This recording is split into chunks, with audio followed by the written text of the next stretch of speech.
മലയാള മാസത്തിലെ കുംഭമാസത്തിൽ പൂയനാളിനാണ് തൈപ്പൂയം ആഘോഷിക്കുക കേട്ടോ.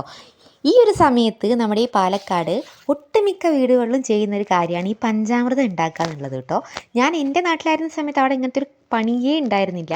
ഇവിടെ വന്നപ്പോഴാണ് ഞാൻ ഈ ഒരു കാര്യങ്ങളൊക്കെ കണ്ടതും അറിഞ്ഞതും ഒക്കെ. ഇതൊരു ഒത്തുചേരലും കൂടെയാണ് കേട്ടോ. കാരണം എല്ലാവരും അവരവരുടെ വീടുകളിൽ ഇങ്ങനെ ഇരിക്കുന്ന സമയത്ത് ഈ ഓരോരോ വിശേഷങ്ങൾ വരുമ്പോൾ നമ്മളെല്ലാവരും കൂടെ ഇരുന്ന് ഓരോ പണി ചെയ്യുക, ഓരോന്ന് ഉണ്ടാക്കുക. അതൊരു രസം പിടിച്ചൊരു പരിപാടി തന്നെയാണ്. എൻ്റെ നാട്ടിലൊന്നും ഇങ്ങനെ ഇല്ല കേട്ടോ. ഈ ഒരു പാലക്കാട് മാത്രമാണ് ഞാനിത് കണ്ടിട്ടുള്ളത്. വേറെ എവിടെയെങ്കിലും ഉണ്ടോയെന്ന് അറിയില്ല. ഉണ്ടെങ്കിൽ നിങ്ങൾ അതൊന്നും ഒന്ന് കമൻറ്റ് ചെയ്യണം കേട്ടോ. അപ്പോൾ ഈ ഒരു പൂയനാളിന് തൈപ്പൂയത്തിന് എല്ലാവരും അവരവരുടെ വീട്ടിൽ പഞ്ചാമൃതം ഉണ്ടാക്കും. എങ്ങനെയാ പറഞ്ഞിട്ടുണ്ടെങ്കിൽ അതിന് വേണ്ടി ഒരു ഫണ്ട് കൂടും കേട്ടോ. ഫണ്ട് കൂടുക പറയുമ്പോൾ മാസത്തിൽ ഇത്ര രൂപ വെച്ചിട്ടായിരിക്കും. അപ്പോൾ ആ കൊല്ലം തികയുന്ന സമയത്ത് ഒരു എമൗണ്ട് ആവും. അപ്പോൾ അതിൻ്റെ ഉള്ളിൽ ആ ഫണ്ടിൽ നിന്ന് ആർക്കെങ്കിലും എമൗണ്ട് വേണമെങ്കിൽ എടുക്കുക. എടുത്തു കഴിഞ്ഞിട്ടുണ്ടെങ്കിൽ ഒരു ചെറിയ എമൗണ്ട് അതിനെ പലിശയായിട്ട് കൊടുക്കണം. അങ്ങനെ എല്ലാവരും എടുക്കും കേട്ടോ. അപ്പോൾ ആ പലിശ അങ്ങനെയായിട്ട് കൊടുത്തിട്ട് ഈ ഒരു പൂയനാൾ വരുമ്പോഴത്തേക്ക് ആ എല്ലാ എമൗണ്ടും മുതലും പലിശയായിട്ടുണ്ടാവും. അപ്പോൾ ഓരോരുത്തർക്ക് അതിൻ്റെ മുതലും കിട്ടും. അപ്പോൾ ഇന്ന് പലിശയ്ക്ക് വരുന്ന പൈസയ്ക്കുമാണ് എല്ലാവരും ഈ പഞ്ചാമൃതം ഉണ്ടാക്കാനുള്ള സാധനങ്ങളൊക്കെ കൂടെ വാങ്ങുക. എന്നിട്ട് വാങ്ങിക്കഴിഞ്ഞിട്ടാണ് അവരിങ്ങനെ ഉണ്ടാക്കുക കേട്ടോ. അപ്പോൾ അതിന് വലിയ നഷ്ടമൊന്നുമില്ല, ലാഭം മാത്രമേ ഉള്ളൂ. കാരണം നമ്മൾ മുതൽ നമ്മുടെ കയ്യിലുണ്ടാവും. പലിശയ്ക്കുള്ള കാര്യത്തിനാണ് നമ്മൾ ഈ പഞ്ചാമൃതത്തിനുള്ള സാധനങ്ങൾ വാങ്ങുക. കഴിഞ്ഞയുടെ മുന്നത്തെ വർഷം 4000 സംതിങ് ആയിട്ടുണ്ടായിരുന്നു ഈ സാധനങ്ങളൊക്കെ കൂടെ വാങ്ങാൻ വേണ്ടിയിട്ട്. എന്നാൽ ഈ വർഷത്തിനായിട്ടുള്ളത് 6000 രൂപയാണ് കേട്ടോ.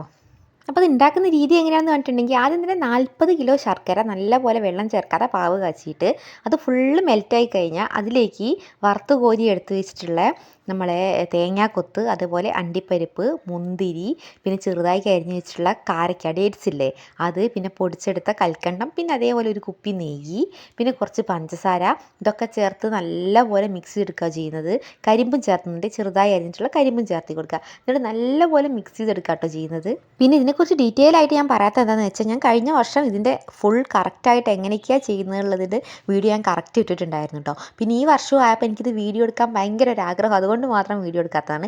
കാണാത്തവരും അറിയാത്തവരും ഉണ്ടാവുമല്ലോ, അപ്പോൾ അതിന് വേണ്ടിയിട്ട് കേട്ടോ. പിന്നെ ഇതിലേക്ക് ചെറുനാരങ്ങയൊക്കെ ചേർത്ത് കൊടുക്കും കേട്ടോ. ചെറുനാരങ്ങയൊക്കെ ചെറുതായിട്ട് അരിഞ്ഞിട്ട് അത് ചേർത്ത് കൊടുക്കും. അപ്പം ഞാനിങ്ങനെ വീഡിയോ എടുക്കുന്നത് കണ്ട സമയത്ത് ഇവരൊക്കെ നല്ല ആക്റ്റീവായിട്ട് പണിയെടുക്കുന്നുണ്ട് കേട്ടോ. ഈ വസന്ത ചേച്ചി ഞാൻ വീഡിയോ എടുക്കുന്നത് കണ്ടപ്പോൾ ഓടി വന്നതാണ് എന്നെയും കാണിക്കുക വേണ്ടിയിട്ട് ഇടാൻ വേണ്ടിയിട്ട് കേട്ടോ. അപ്പോൾ ഇത് രാവിലെ തുടങ്ങുന്ന പരിപാടിയാണ്. എല്ലാവരും വന്ന് കുളിച്ച് വ്രതശുദ്ധിയോടെ കേട്ടോ ചെയ്യുക. നമ്മൾ പീരീഡ്സ് ആയാലൊന്നും ഇത് ചെയ്യത്തില്ല. അപ്പോൾ വ്രതശുദ്ധിയോടെ എല്ലാവരും കുളിച്ച് വന്ന്, പിന്നെ ഇതിലും ജാതി മതമൊന്നുമില്ല കേട്ടോ. ഹിന്ദു ആണെങ്കിലും മുസ്ലിം ആണെങ്കിലും എല്ലാവർക്കും അത് പങ്കെടുക്കുക.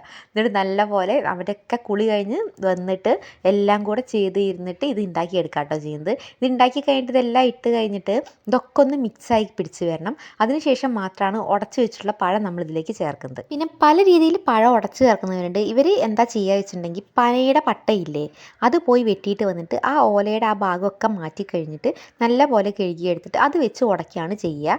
ചിലർ കൈ വെച്ച് ചെയ്യുന്നവരുണ്ട്. പക്ഷേ കൈ വെച്ച് ചെയ്യുമ്പോൾ നമുക്ക് ആ ഒരു ചിലർക്കൊരു അറപ്പുണ്ടാവുമല്ലോ എന്തായാലും കൈ വെച്ച് ചെയ്യുമ്പോൾ. അപ്പോൾ ഈ ഒരു രീതി പറയുന്നത് നല്ല ഹൈജീനിക് ആയിട്ടുള്ള രീതിയാണ് കേട്ടോ. ഈ ഒരു പനയുടെ പട്ട വെച്ചിട്ട് ഇങ്ങനെ കുത്തിയെടുക്കുന്നത്. പിന്നെ മിക്സിയിൽ നമ്മളിത് അടിച്ചുകൂടെ ഞാൻ ചോദിച്ചിട്ടുണ്ടായിരുന്നു. പക്ഷേ മിക്സിയിൽ അടിച്ചാൽ എന്താ പ്രശ്നം എന്ന് വെച്ചാൽ നല്ല പോലെ അരഞ്ഞിട്ട് പത വരും. അങ്ങനെ പതഞ്ഞു കഴിഞ്ഞാൽ പിന്നെ നമ്മുടെ പഞ്ചാമൃതം പെട്ടെന്ന് കേടുവരും. അല്ലെങ്കിൽ ഇത് വർഷക്കണക്കേ നിൽക്കും കേട്ടോ, കേടാവത്തേ ഇല്ല. അപ്പം നല്ല പോലെ ഇവരിതെല്ലാം ചേർന്ന് നല്ല പോലെ ഇളക്കിയെടുക്കുന്നുണ്ട്. പിന്നെ പഴം ഉടയ്ക്കാൻ വരുന്നത് കാണുന്ന അത്ര ഈസിയുള്ള പരിപാടിയില്ല, ഭയങ്കര കഷ്ടപ്പാടാണ്. കുത്തി കുത്തി കുത്തി കുത്തി കഴിഞ്ഞ തവണ ഞാനും കുറേ കുത്തി ഇരുന്നിട്ടുണ്ടായിരുന്നു. പക്ഷേ ഇപ്രായത്തവണ ഞാൻ കുത്താൻ നിന്നില്ല. പിള്ളേരും കൂട്ടി വന്നതിനെ കൊണ്ട് അവൻ അതിൻ്റെ ഇതിലേക്ക് ഓടി കളിക്കായിരുന്നു കേട്ടോ. എന്നിട്ട് ഇതെല്ലാം മിക്സായി കഴിഞ്ഞിട്ടുണ്ടെങ്കിൽ അതിലേക്ക് നമ്മളിത് ഉടച്ച് വെച്ചിട്ടുള്ള ഈ പഴം ഇങ്ങനെ ചേർത്ത് കൊടുക്കുക. ഇത്രയും പഴം ഉണ്ട് കേട്ടോ, അതൊരു 2 കൊല പഴം ഉണ്ട് തോന്നുന്നു. അപ്പോൾ അത് മുഴുവനായിട്ട് ഇതിലേക്ക് ഇങ്ങനെ ചേർത്ത് കൊടുത്തിട്ട് നല്ലപോലെ ഇളക്കി കൊടുക്കുക. ഇളക്കുന്ന കാര്യമാണ് ശ്രദ്ധിക്കേണ്ടത്, കൈവിടാതെ ഇളക്കണം, അല്ലെങ്കിൽ പെട്ടെന്ന് കരിഞ്ഞു പോകും. അപ്പോൾ നല്ലപോലെ ഇളക്കി മിക്സ് ചെയ്തെടുത്ത് കഴിഞ്ഞാൽ മാത്രം മതി കേട്ടോ, നമ്മുടെ പഞ്ചാമൃതം റെഡിയാവും. അപ്പോൾ ഇത്രയേ ഉള്ളൂ, എളുപ്പമാണ് ഉണ്ടാക്കിയെടുക്കാൻ. പക്ഷേ കുറേ സ്റ്റെപ്സ് ഉള്ളതുകൊണ്ട് തന്നെ കുറേ പേരുണ്ടെങ്കിൽ ആ പണീൻ്റെ ഒരു മെനക്കെട് നമുക്കറിയില്ല. പിന്നെ കുറച്ചുണ്ടാക്കുന്നതിനേക്കാൾ കുറേ അധികം ഉണ്ടാക്കുമ്പോൾ അതൊരു വേറെ ടേസ്റ്റ് തന്നെയാണ്. അപ്പോൾ നമ്മുടെ പഞ്ചാമൃതം അടിപൊളിയായിട്ട് സെറ്റായിട്ടുണ്ട്. ഇനി ഇവരിപ്പോൾ എടുക്കില്ല കേട്ടോ, ഒന്ന് തണുക്കാൻ വേണ്ടി വെച്ച ശേഷം പൂജ ചെയ്യും. പഴവും ചന്ദനത്തിരിയും തേങ്ങയും അങ്ങനെയൊക്കെ വെച്ചിട്ട് ദൈവത്തിൻ്റെ അടുത്ത് വെച്ച് പൂജ ചെയ്ത് കഴിഞ്ഞിട്ടാണ് കേട്ടോ എല്ലാവരും ഇത് എടുക്കുക. ഇതുപോലെ എന്തെങ്കിലുമൊക്കെ നിങ്ങളുടെ നാട്ടിലുണ്ടെങ്കിൽ അതൊന്ന് കമൻറ്റ് ചെയ്യും കേട്ടോ. അപ്പോൾ ടാറ്റാ.